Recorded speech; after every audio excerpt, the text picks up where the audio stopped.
Hey guys, since this week is a little bit dry, I thought I'd just tell you a quick story about my time on the CP-140 Aurora aircraft to try to tie some of this pretty fundamental basic stuff into the cool things that we actually are interested in.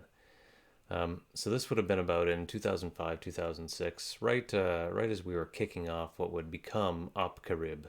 So this is the Canadian Forces, the Canadian Air Force's contribution to a drug interdiction mission running out of the Caribbean that was bringing drugs up to northern ports in the United States and Canada.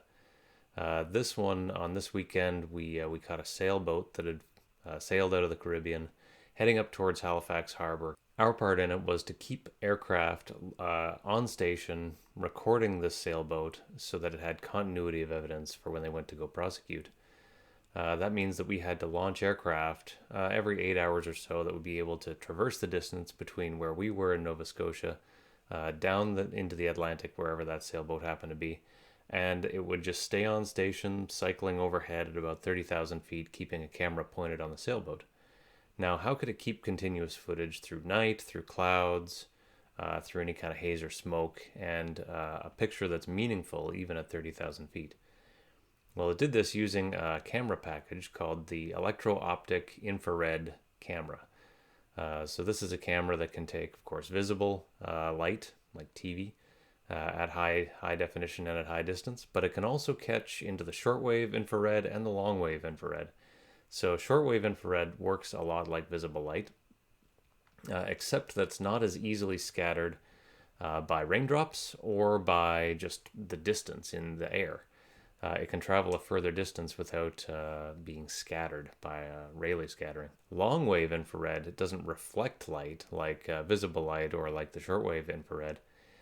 It is a result of emitted heat. So even if it's pitch black, there's just no light at all, anything that has any kind of heat to it will emit light in the long wave infrared that can be picked up by this camera.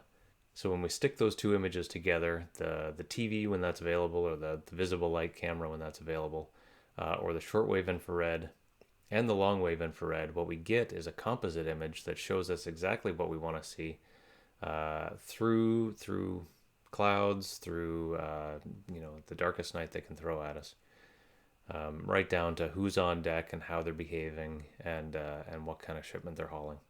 So all of this is made possible through the photoelectric effect. That is to say that the sensor, which in this case would be an alloy of gallium, indium, and arsenic, receives a photon of light in the infrared, and that's enough to cause it to release an electron or to cause an electron to move through an electrical circuit.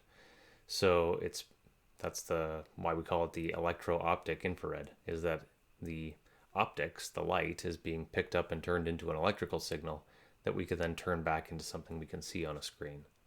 So my job in all this was just to keep the planes in the air, to make sure that they were working correctly.